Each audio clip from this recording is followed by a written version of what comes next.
Oral questions by members. Leader of the Official Opposition. Thank you, Mr. Speaker. Well, it was August 11th when this government said they were going to file a stay in the Cowichan case. It was October 29th when they repeated that claim that they were going to file a stay. So here we are now, 4 months have gone by since the Cowichan case, and there's been no action. A stay has not been filed. The Premier has been caught, quite frankly, with his pants down, telling the public one thing but not following through with it. So now, after 4 months, I have a simple question for the Premier.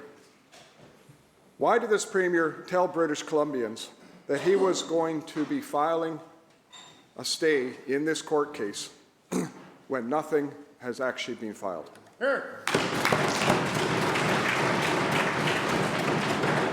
Attorney General.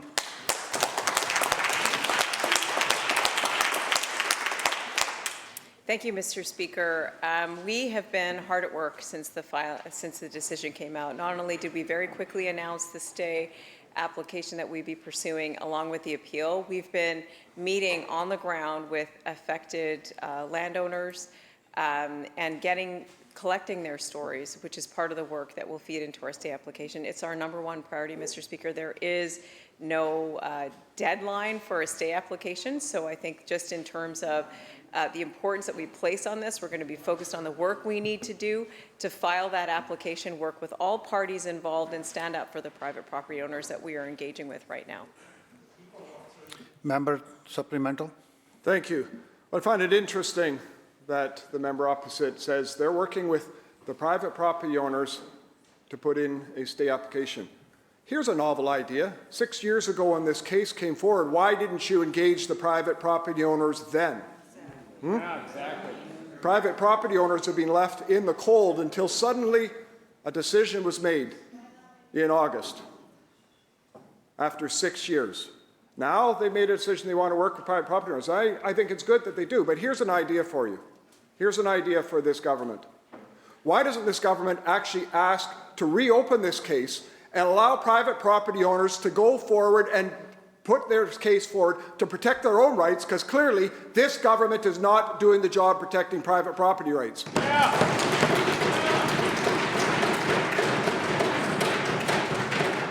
Attorney General. Thank you, Mr. Speaker. We made strong arguments at the trial level to protect private property rights, to stand up for our Land Titles Act, to make sure that those interests were protected. We were also one of the parties that went before the judge to make an application to say that we thought that the private property owners should be notified about what was happening at that time. We were the ones that brought that forward, and we heard the court said that at that stage that they didn't foresee any impacts to the private property owners, and that's why notification wasn't there. And they clearly got that wrong, Mr. Speaker, and that is why we announced an appeal and a stay, that we would be pursuing the evidence to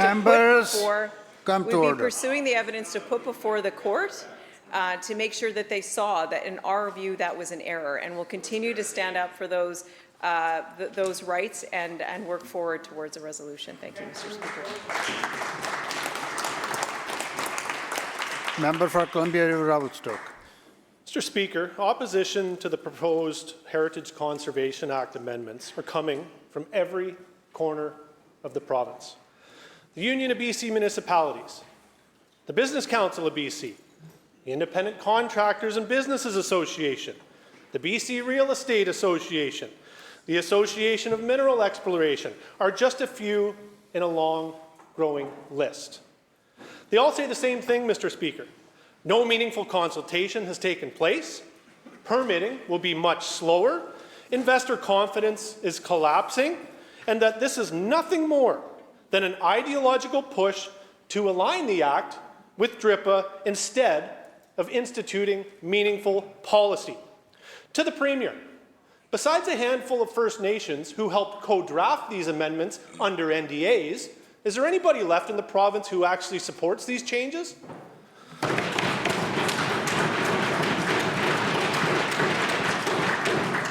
Minister of Forests. Thank you. Thanks very much, Mr. Speaker. Thanks to the member opposite for the opportunity to be able to speak. You want to get up and ask a question? Members, Good luck. members will come to order. The loudmouth from Abbotsford always has something to say. Always has something to say.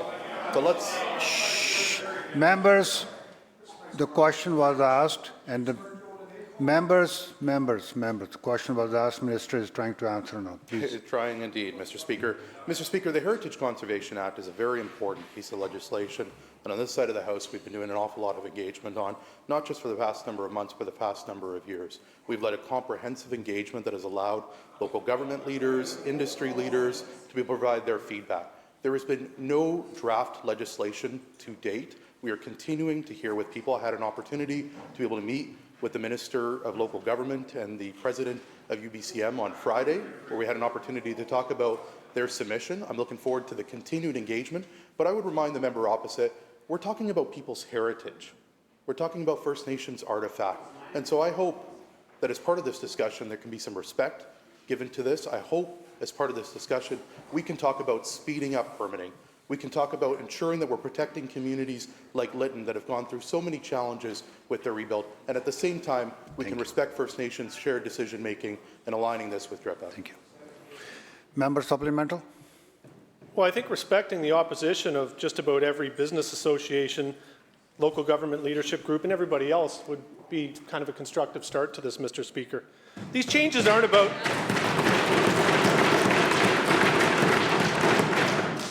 Changes have nothing to do with speeding up permitting. Even the Business Council of BC, who represents most of the business organizations in this province, have said that the HCA amendments, and I quote, shifts power dramatically from elected governments to a shared model with limited transparency, end quote. In 2019, this government promised DRIPA would be interpreted consistently with Section 35 of the Constitution Act. Clearly, they've abandoned that promise entirely, Mr. Speaker. Will the Premier do the right thing, listen to British Columbians, and pull this Land Act on steroids off the table once and for all?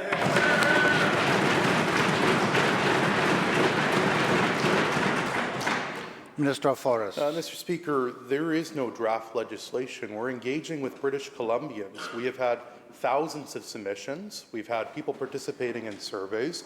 The Union of BC Municipalities sent in their submission. I spent this weekend reading their comprehensive document, and in fact, they support 26 of our proposals that we're giving consideration to. The engagement doesn't stop here.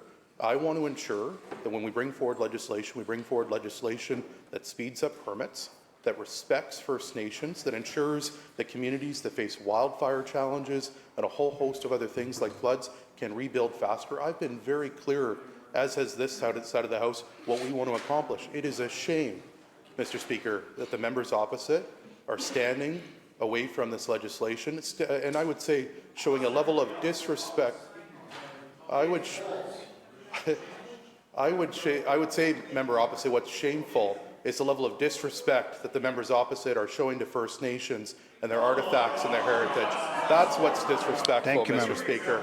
But what I would say, Mr. Speaker, is we are focused on this side of the House building British Columbia. The members opposite are opposed to every major project in British Columbia. They'll champion a project from Alberta. They won't champion projects here in BC. We will modernize the Heritage Conservation Act in a way that meets the needs of British Columbians. Minister.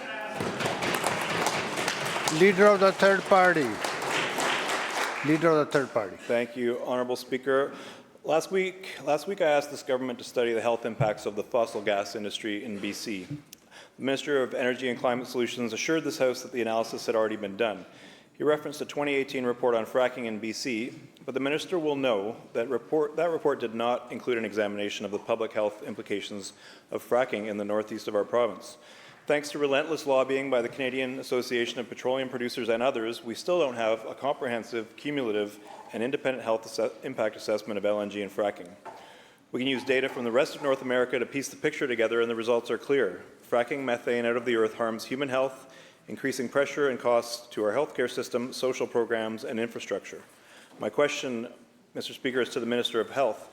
When will her ministry step up and conduct the research that wasn't done in 2018? Minister of Energy. Well, as noted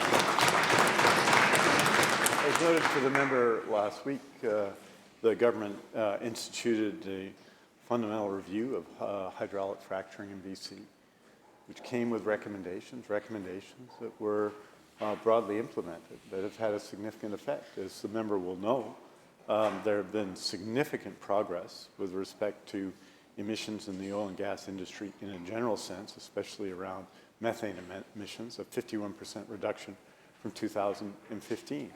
And this work continues. He'll also know that in environmental assessment processes in BC, including recent ones with respect to Solisons and other projects, these issues have been comprehensively raised, and they are in those processes. So I disagree with the characterization of the member. I would say that always in our regulation, especially of water and of human health, Honourable Speaker, is at the forefront of that regulation, whether it's done by ministries of the government or by the BC Energy Regulator. Member supplemental. Thank you, Mr. Speaker. As we anticipate the results of the Clean BC Update review, I like to anticipate the rehearsed lines we hear from this government defending its gamble on LNG, climate be darned. They cite the handful of First Nations who've partnered on these projects, forgetting to mention the many First Nations who oppose them due to economic, social, and environmental harms. Every dollar invested in LNG is a dollar that could propel us into the inevitable clean energy transition, creating more jobs per dollar spent than on polluting fossil fuels. This government loved to say that BC's LNG is the cleanest in the world. Call it what you want, clean poison is still poison. BC LNG burned elsewhere will blast megatons of climate bomb into our global atmosphere. It doesn't recognize national boundaries. My question is for the Minister of Energy and Climate Solutions. Minister, which fossil fuel lobby group hired the marketing genius who dreamed up the cleanest LNG in the world? Fiction. Minister.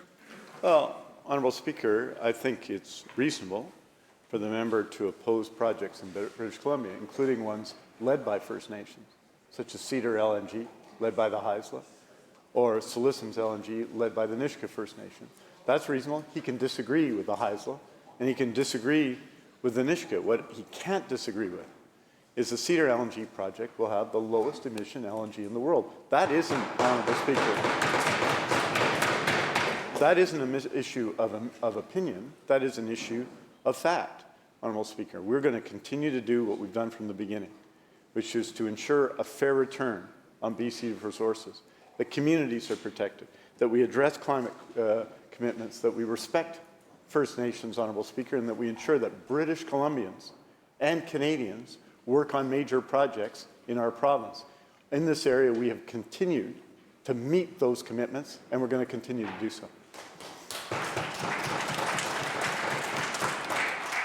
Leader of the Fourth Party. Thank you, Mr. Speaker. 85 out of 93 members in this House own residential properties. This is according to public disclosures. I have the list, and I'm going to be publishing it later today. The government and official opposition both believe that the lands of BC were stolen, and that's why they voted down our bill to get rid of land acknowledgements. If they want to give back stolen lands, today is their chance. My question, Mr. Speaker, is which member will be the change that they want to see in this world by being the first to transfer the title of their own property over to a local Indigenous tribe?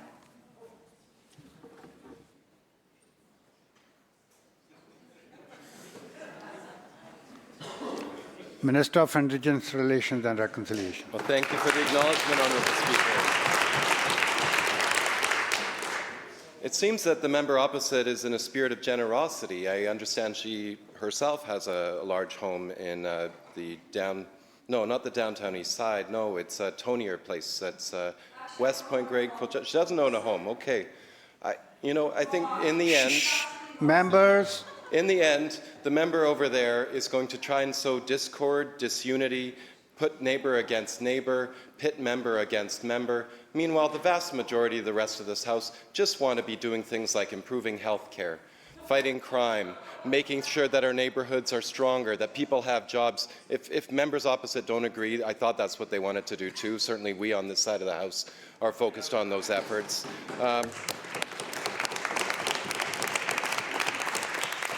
So let me just be clear yet again. I know some members have heard us say it, but it never goes in one ear, goes out the other. Private property in this province is protected. If a nation wants to purchase it, the person who owns it needs to sell it if they want to sell it. If they don't, then they don't have to sell it. It's the way that our system works in BC. And we're working in terms of reconciliation with First Nations to acknowledge that there was harm. I do think sexual violence, I do think racism, I do think gunboats blowing up people's villages. I do think residential schools where you were told you can't speak your language or you'd be abused, you'd be hit, you might not even get to go home to your families. I do think that is violence. I do think that is harm. And I do think, sadly, that is true. That did happen in this province through laws that were passed in this building.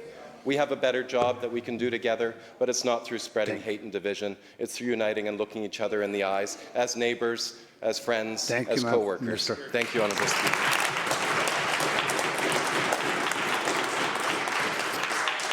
Members, as the chair has done in the past, I will remind members that question must pertain to the ministerial responsibility. Member, you have a different question? Mr. Speaker, and first of all, in response to that, Mr. Speaker, it's actually counsel for the Cowichan Nation who made a comment to the media that said that actually homeowners in Richmond now have to seek approval of the Cowichan Band to sell their properties. Quote. So don't tell me that private property has not been impacted by this decision. That's a complete falsehood. Mr. Speaker, let me sweeten the deal. I'll pay for the conveyancing fees, I'll retain the lawyer, I'll even bring them to the House, whatever it takes. We can drop the papers this afternoon. And they can transfer title to the tribe of their choice. Wouldn't that be nice, Mr. Speaker? I'm sure all the members of this House will recognize their leadership with a round of applause. So, Mr. Speaker, my question is, who will be the first to give their own land back, including the member who just answered this question, who owns a property in a Tony neighbourhood of Vancouver called the West End? Members, again, as I reminded earlier, the question must be pertaining to the ministerial responsibility.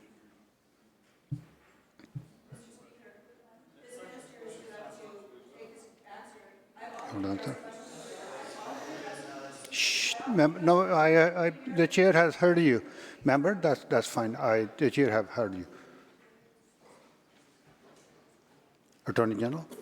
Mr. Speaker, as I've already said, we're in court right now, we'll be in court again to defend the property rights of British Columbians across this province. What we won't be doing is standing up in places like this where we respect and honor the history and traditions of the peoples of this province and condemning them through racist comments and splitting people apart. Mr. Speaker, we have really complicated problems to solve in this province, and we'll do it by sitting at a table together, bringing people together to solve those problems so we can move forward in a way that honors everybody's history and all their rights.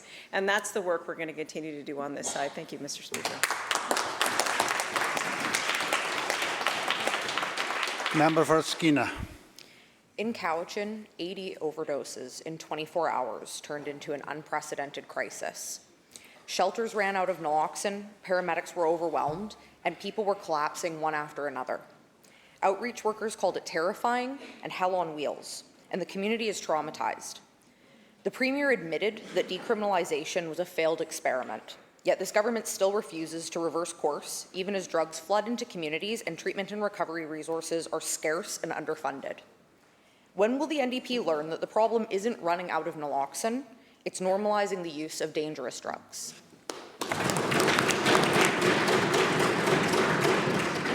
Minister of Health. Thank you so much, Honourable Speaker. Thank you to the member for the question.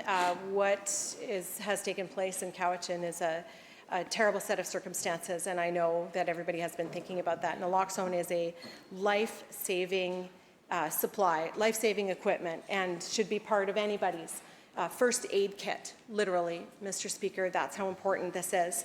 And we will continue our work. I have asked Island Health to look directly into this and understand the situation at hand with respect to naloxone. With respect to decriminalization, Mr. Speaker, I want to be very, very clear. Illicit drugs, using illicit drugs, it's illegal. And our government has taken a very firm stance on this. At the same time, there are very restricted circumstances under which people are permitted to possess a small amount of illicit drugs as one of a suite of strategies to reduce the harms and separate people from the illicit drug supply. Mr. Speaker, we remain focused on building out the entire continuum, the entire spectrum of mental health and substance use supports to help people suffering from substance use disorder remove themselves from the dangerous impacts of the illicit drug supply and be able to pursue treatment and recovery. Mr. Speaker, that is the work of this government. We have invested millions of dollars into this. We will continue to expand these services to help people. Member for Prince George North Caribou. Thank you, Mr. Speaker. The government still has not revealed when it became aware of hazardous leachates threatening the Cowichan watershed. Can the minister state that Cowichan's drinking water and aquifer are safe and will continue to be so? Yes or no? Minister of Environment.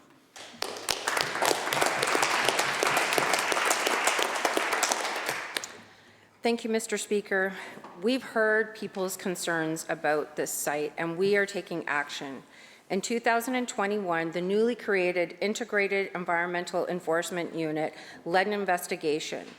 We have a range of tools to make sure that the environment is protected, like pollution abatement and prevention orders. I met with the member opposite on Thursday. He did not provide me with the information that he had, and I did verify with him about the reports that we received. He's still refusing to give me this information. On this side of the House, we want to collaborate. We want to work with the federal government, the Cowichan tribes, to try to resolve this issue as best as we can, and I would welcome any information that the member would like to bring forward.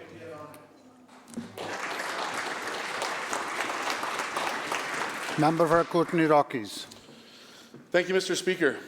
Elkford has had 28 power outages this year. 28. Some lasting 6 hours or more. Families can't stay warm, kids are left in the dark, and businesses lose revenue. With another harsh Kootenay winter coming, my constituents are at serious risk. Residents could freeze in minus 30-degree conditions without power. I've reached out to the minister's office and I've received no response. I'm sure the minister wouldn't want to sit through a 6-hour outage in the freezing cold, and neither do my constituents. Will the minister explain why this government has done nothing to fix these outages that are putting my constituents at risk? Minister of Energy. Well, Honourable Speaker, the member spoke to me about this last week, and I said I was absolutely willing to meet with him, and I will. So I'm not sure why. I know he said this comment in the media, and I guess it sounds good, but it's not true. With respect, members. With respect, a letter was sent to the President and CEO of BC Hydro and myself in early November. The member was informed, for example, that BC Hydro is conducting a significant review, an urgent review. Yes, I do, of course. Member, no crosstalk, please. Honourable Speaker, members. The President of BC Hydro responded to a letter that was jointly sent to the President of BC Hydro and myself. The letter detailed the last 3, since September there have been 3 outages. One was caused by trees falling on a transmission line. Since September, the honourable member wants to have a debate across the floor and is not interested in information that he has been provided in detail by BC Hydro, but maybe the House would be interested if he is not, Honourable Speaker. The second, Honourable Speaker, involved an incident at a mine site, Honourable Speaker, that affected the Elkford area. And the third, Honourable Speaker, involved a substation issue which required people to come from Cranbrook to fix. BC Hydro is working and has reported on each and every incident to local people in Elkford. We are obviously concerned and doing work on the issue, Honourable Speaker. But the 3 cases I described, 3 different circumstances that led to outages, demonstrates that we may not be facing entirely a systemic problem here. The review is taking place and the member will be informed as soon as it is done, and I'm prepared to meet with him at any time. Member for Langley Abbotsford. Looks like the same minister that destroyed our healthcare system is now looking to destroy our energy and transit systems. Speaker, We've seen what happens when governments rush EV transitions. New York pulled electric buses after constant failures. Proterra collapsed in the US because their buses weren't reliable. Bus batteries in Europe died mid-route and passengers were left stranded. Here in BC, it takes 4 electric vehicle buses to do the work of 1 natural gas or diesel bus. Speaker, before phasing out natural gas and diesel buses, has this government done any real analysis or consequences of charging capacity, maintenance needed for an all-electric fleet, or is this just an ideologically driven motivated? Minister. Honourable Speaker, BC is leading Canada in the adoption of EV vehicles. It's leading Canada because people in British Columbia understand the EV vehicles, including buses, are really the future of transport in our world. All over the world, we're seeing dramatic increases in EV purchases and the adoption of EV systems in transit as well, Honourable Speaker. BC, since the 1990s, has been a leader on this question, a leader in innovation in hydrogen, a leader in innovation in electric vehicles, a leader in innovation in transit. Now, the member may not want to be on the side of innovation, may not want to be on the side of the future. He may be seeking to take us to some distant past, but here in British Columbia, we are working, Honourable Speaker, to ensure that we are on the cutting edge of innovation and at the same time that individuals have all of the advantages possible in adopting EVs, Honourable Speaker, and it's why we are number one in Canada in EV adoption. Member for Peace River South. Thank you, Mr. Speaker. The NDP government strongly opposes a northern pipeline, yet they've now flip-flopped and fully support expanding TMX, including dredging in the Burrard Inlet. Begs the question in my mind, why is this government perfectly fine with shipping oil through Vancouver, but dead set against economic opportunity for the North?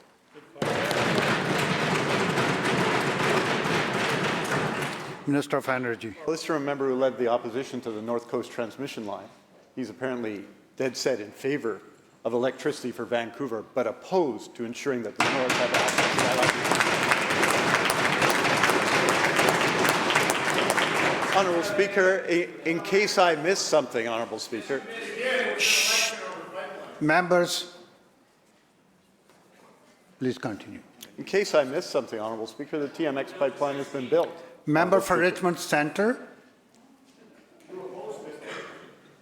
Minister has the floor.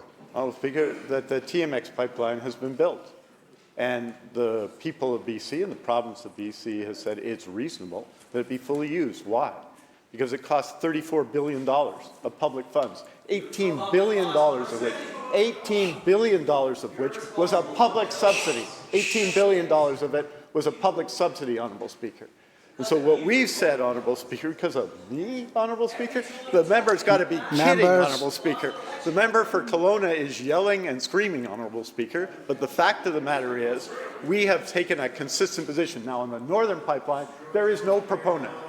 There is no route, Honourable Speaker. There's no possibility of contracts that something that would cost the moon to use. There's no market, Honourable Speaker. It would require tens of billions in public subsidy. And by the way, Honourable Speaker, it would involve the lifting of a tanker ban on the coast, which enables tens of billions of dollars in investment in BC. We're a government that believes in investment in BC, Honourable Speaker. We support investment in BC. We don't vote against it at every possible opportunity, and we are going to continue to defend British Columbia all around and ensure that British Columbians benefit in the wealth we need in this province.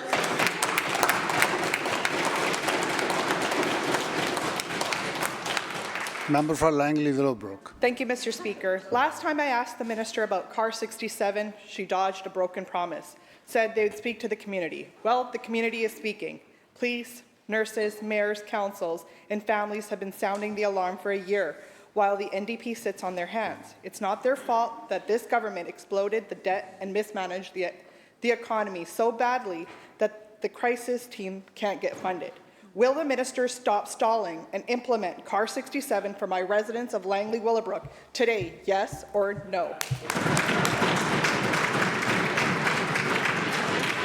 Minister of Health. Thank you so much, Honourable Speaker. Thank you to the member for the question and for raising the really important role that this program plays in communities, and it's making a real difference by pairing police officers with healthcare workers to ensure that responses are appropriate for people that are experiencing crises.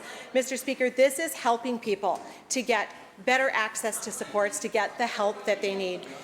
As has been discussed with the member previously, decisions are still being undertaken and the program is under review. We're very proud of the work that's being done by the officers, the nurses, mental health workers in this. We're going to continue to provide these supports for communities, and I look forward to talking with the member further. Thank you, Mr. Speaker.